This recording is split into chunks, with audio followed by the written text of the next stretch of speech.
adjust your crown. It's podcast time. Hey, Queens, welcome back to another season of Parables for a Woman's Heart. I'm your host, Pastor Osh, and I cannot believe we're stepping into season 2 already. My God. This is so amazing. And guess what, guys? I have my best friend right here with me. Season 1 was all about uncovering some of the lessons hidden in the parables of Jesus Christ. But this season, we're going deep into the parables of our lives. We're going to be talking about faith, womanhood, waiting seasons, healing, and hope. All the places God meets us when life doesn't go the way we planned. And again, today, we're opening up with a real one. Still single, still standing. Purpose, peace, and power after a certain age. And to help me unpack this, I have none other than my dear sister, my dear friend. We call her the truth teller, Jeseca. And she's going to be talking about this topic with me. Sit back, relax, and let's dive in.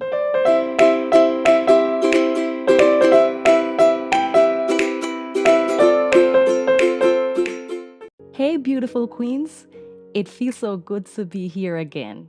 And can I just say, this topic right here, I already know it's going to bless some hearts. Because whether you're single or married, we've all felt that tension of timing, expectations, and purpose. Exactly, Jess. I know this one's personal for a lot of women because at a certain age, you start hearing that ticking clock. Society tells you that if you're not married by a certain age, something's wrong with you.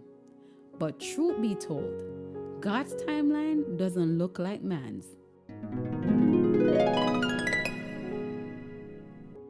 Now we're going to jump into the real talk, where we are. Very simple. So let's start with some facts. Statistics show that about 47% of women in the US are single today. Wow! And among those over 35, the number has doubled in the past 2 decades. That tells us it's not uncommon. It's a shift. Women are prioritizing purpose, they are prioritizing peace and personal growth like never before. And I think that's powerful, Osharae. I've been married for 14 years, and let me be honest, marriage is beautiful, but it's also work. It's hard work. So when I see women who are taking their time, who are not rushing to attach themselves to just, fit a timeline, I clap for that because peace is priceless. Girl, that part.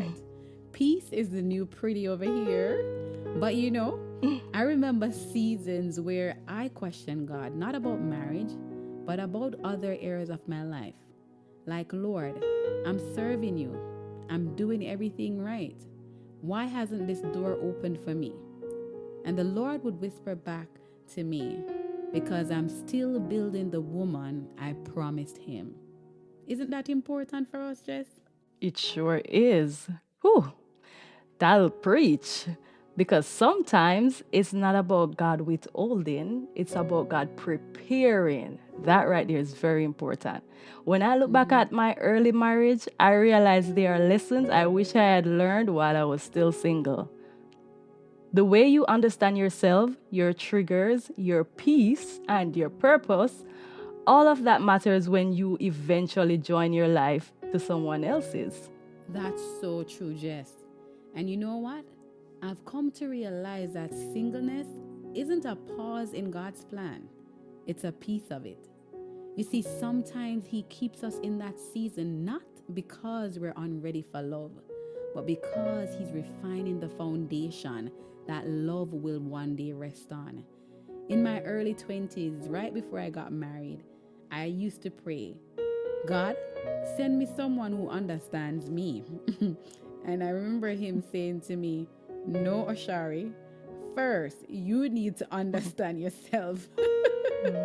Because if you don't know your peace, someone else will define your chaos. If you don't know your worth, someone else will price you very cheap. And I want to pause for everyone that's in the back on that. A lot of women are carrying the weight of others on their shoulders because of the not having the foundation that was required for love. So they tag themselves as being cheap because a man couldn't understand their value or their purpose. So from that day on, I stopped seeing that season as waiting for a person and started seeing it as a walking with a purpose season.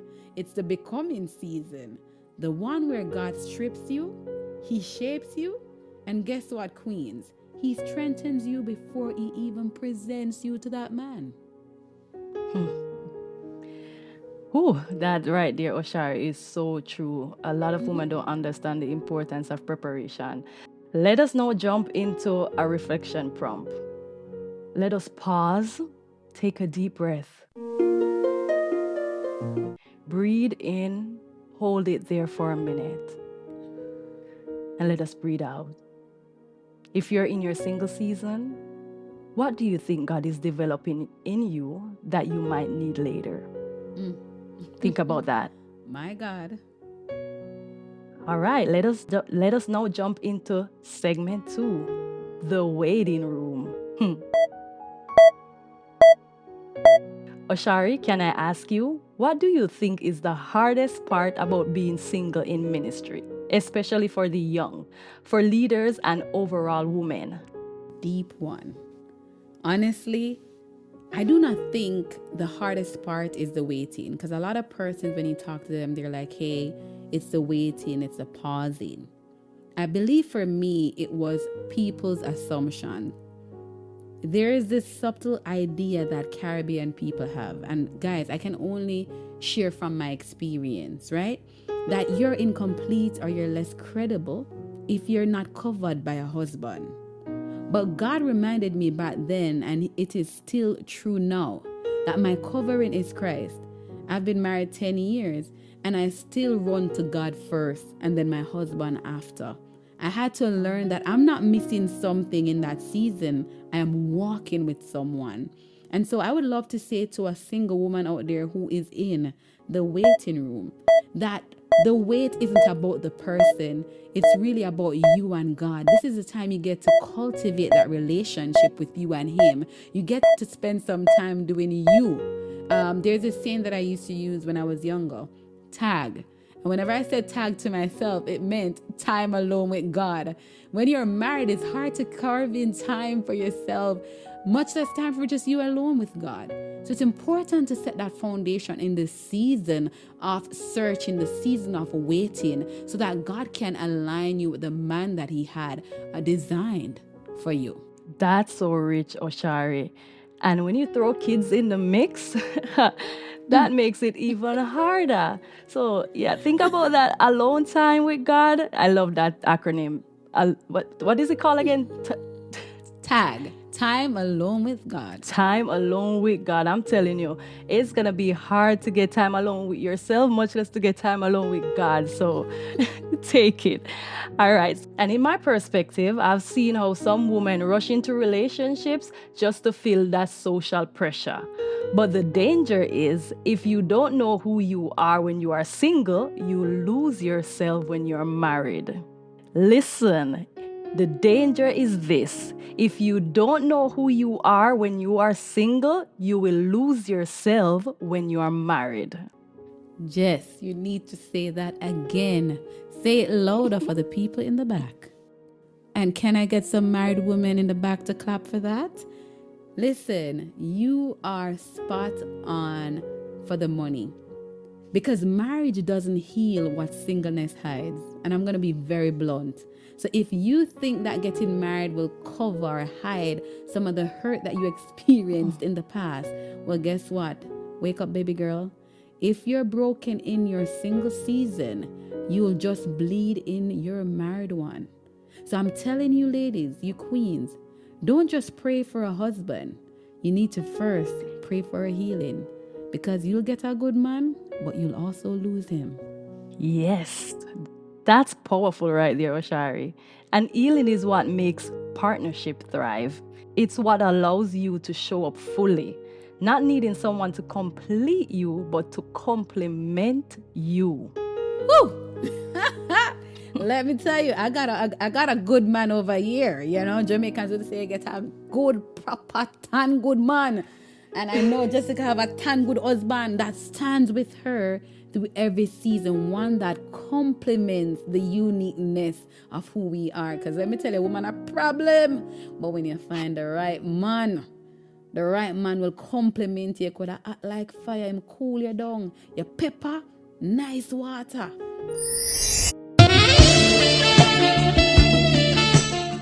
Awesome blend. You ever have just the right thing mixed together and it's just perfect? You ever say that it's just perfect, but if you put too much of this, too little bit of that, it's just not right. Sarah is kind of like that. I not like it when it's too strong. Oshari, you know they have a saying in Jamaica, every O at the tika bush, and every Jamaican knows what that saying. Yep. Every O have its sticker bush, and if you don't know that one, go and research it. Thank you, Jessica, for sharing that. We're going to jump into reflection prompt number 2. I want you to pause again, and I want you to observe your current surroundings. Then ground yourself by naming 2 things you see around you. Now let me ask you this. What part of you needs healing before partnership? What part of you needs healing before partnership? Think about it a little bit longer if you need to. Sometimes we got to name that wound. We got to name that hurt in order for us to heal and heal in the way that God designed us to be. All right. Now let us jump into segment 3. Pressure, people, and perception. We can call it the 3 P's. Now let's talk about the pressure.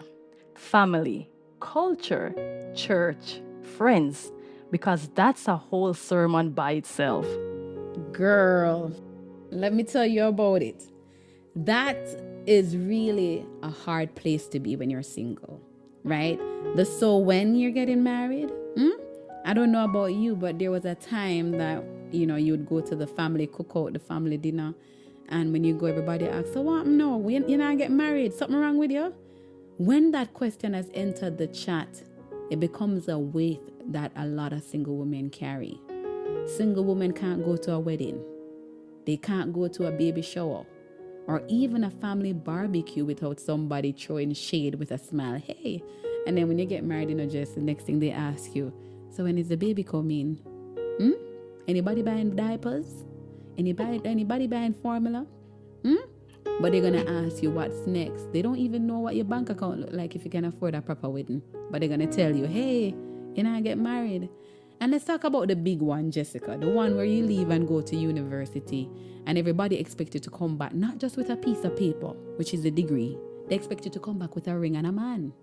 So let's talk about the real truth of what our young single women are dealing with here. And you know, Shari, it's always the aunties who start with, "You're next, sweetheart." But I always tell women, don't let someone else's timeline dictate your joy. You are spot on right there, Jessica. You can be whole. You can be happy right now in your single season. You don't have to postpone your joy until somebody else joins your journey.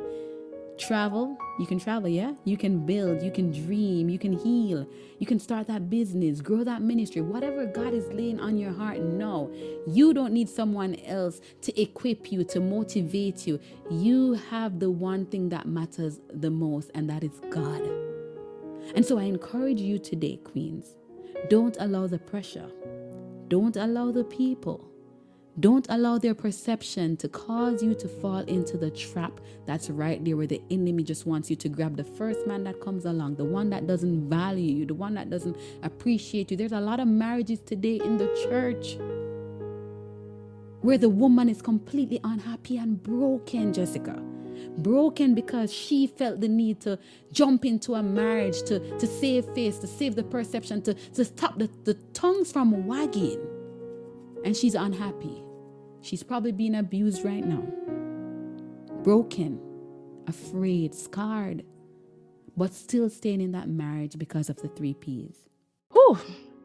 You can say that again, Oshari, for the queens in the back. You know what? Peace is not boring. It's divine alignment. And you know, as you said that to Oshari, you know what I thought about? I thought about that. That's the reason why we have so much divorce in the church. My God. Like, that's a whole other sermon by itself, too. Now, queens. All right, moving right along. Let's jump into reflection prompt number 3.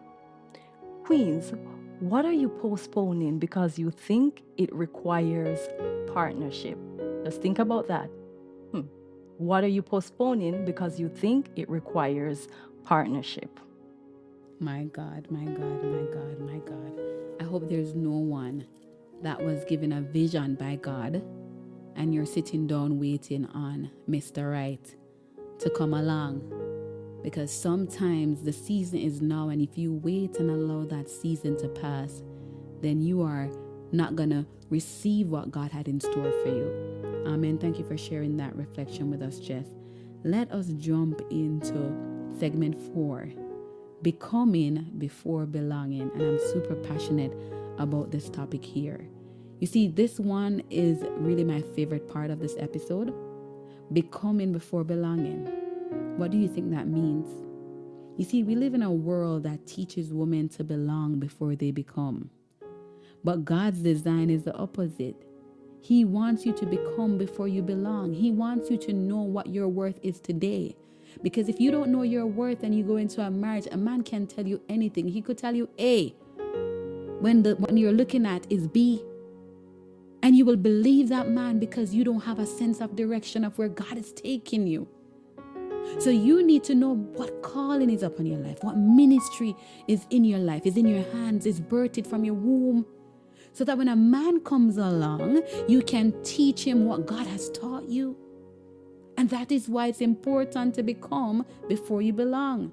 That's right, Oshari. You are spot on. Because if you skip becoming, you risk shrinking to fit when you finally belong. And that's where resentment and identity loss start, which is very common in marriage for a lot of women. And I know people today who are living, they say they're married, but essentially they're living like brothers and sisters because there's no love. There's no love. There's no God. And so they're living in resentment, like what Jessica just said. The wife has lost her identity. The husband has lost his identity because they didn't understand the becoming process. I said to a friend the other day, this is very simple. When you choose to become a wife, or when you accept the title, there's a mantle that comes with it. You have to understand the power and the authority that comes in marriage. Some of us don't even like to spread our bed. Some of us don't even like to wash plates. We don't want to cook. We don't want to do nothing proper. Let's use that word. We don't want to do it properly. But we want a man and we want a ring. Well, let me say this today, and I hope I'm not bursting any bubbles. If you are a woman that does not understand the mantle of a wife, then you are not ready. And I encourage you to spend time understanding what the mantle means. Understanding the need to get up in the morning and pray the warfare prayer over your husband. Understanding that when he is down, it is your job to pray him through. When the enemy comes in like a thief to kill, to steal and destroy, it is you that will be on the wall watching, praying, interceding. A lot of persons want the title. We want the ring. We walk around, I am married, but what are you doing in your marriage to consider yourself a wife, the type of wife that God designed you to be? So I want you to spend some time understanding the becoming season, understanding the design that God had around your marriage. Because believe it or not, God had a design, a plan around your marriage for what it should do for his ministry, for his glorification. But a lot of us are married and we ain't doing a thing for the ministry. Huh? That marriage is not doing anything for the ministry. You don't even pray by yourself with God. But then you want to get married. And when you get married, what's going to happen? No prayer in the marriage and then you expect the marriage to work? That's not how it works. So understanding the mantle that comes with the title is important in becoming before you belong. Amen to that, Oshari. And you know what? Becoming isn't just about achieving. It's about becoming emotionally intelligent, spiritually grounded, and mentally secure, which is very important in today's society. Because when the storms come, and trust me, they will come, you need more than butterflies in your stomachs. You're going to need your roots to run deep. Exactly, Jess, because guess what? Before Eve showed up, Adam had his purpose. Adam had a vision and he had boundaries. So, queens, before you link hands with anyone, I want you to link your heart with God. So, if you're a woman out there, you're single, you're searching, I am charging you today. Give God a chance. Give him a chance to prune you. Jessica explained this in season 1, the pruning process. Let him strip you of the roughness and all of these things that are not meant to make you a whole woman of God. Ask him to come in and show you what your purpose is. Where is his desire? Where is God's desire for you to be in the next 5 years from now? And that desire could be for you to remain single in the season. But it's important to make sure your will align to God's will. Because a lot of times you see women, divorce, Jessica said it a while ago, a lot of divorce in the church. We see a lot of separation also out in the world. But have you noticed a shift recently, Jess, where the church seems to be carrying more divorce than the ones that are living in the world? This is what the enemy wants us to think. The enemy wants us to see that marriages aren't failing. So a lot of people like the idea of shacking up. That's what they call it in Jamaica, right? Shack up. What's another word? Common law union. That's not what God designed this to be. And so I'm charging you today to link hearts with God. Amen. Now, we're going to do some decorations for everyone that's in their single season. So if you want to get married, because a lot of you, I went to do a presentation last week, Saturday, and the speaker said to the person, the persons. So the speaker said to the persons, do you want to get married? And all of the single people, them sit down. They were afraid to get up. And she said, you can be honest with God. You don't need to be honest with me. But if you want to get married, I think the first thing you need to do is say it. Say, God, I want to get married. I want to find my partner. I want you to send that man that you designed for me. Amen. So you have to first be able to admit what your desire is. And once you've done that, then God is able to work on the very good desires of your heart. And so if you are hearing us today and you want to get married, this is your opportunity to pause whatever you're doing and let's speak some declarations. Whether you're single, dating, divorced, or married, I still want you to say these out loud. Let us remind our souls who we are. Jessica, I want you to go ahead and start these declarations and I'll go ahead after. Yes. No, say this. I am whole, I am worthy, and loved right where I am. My timeline is in God's hand, not society's. I will not rush divine timing. I choose peace over pressure, purpose over panic. I am becoming the woman I prayed for. And we say amen to that. Amen. All right, now we are moving into the final section, healing, hope, and perspective. Before we close, Oshari, what would you say to the woman who feels like time has passed her by? For me, I'd tell her, God doesn't measure time, He measures trust. You are not late, you are loved.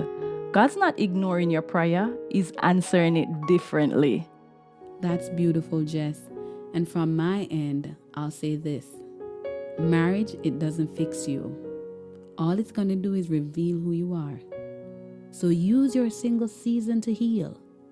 Use your single season to grow and to find joy in your own company. Because that same wholeness is going to be what will bless your future relationship if it comes. Let this season be your preparation ground, not your punishment zone. And I want you to remember this. Some promises take longer because they're built to last longer. My God, my God. All right, let us close out in prayer. Father, thank you for the woman listening today. Remind her that she is seen, loved, and chosen, even in this season. Teach us to trust your timing and to find joy in the journey. Help us to become before we belong and to carry peace as our portion, no matter our relationship status. In Jesus' mighty name, amen. Thank you, Queens, for tuning in to Parables for a Woman's Heart. Remember this, your story isn't delayed, it's being developed. And don't forget to share this episode with a sister who needs to know she's not behind, she's becoming. So, my single friends and even my married friends, until next time, guess what? Keep your crown straight and your heart soft. God is going to send the man He designed for you.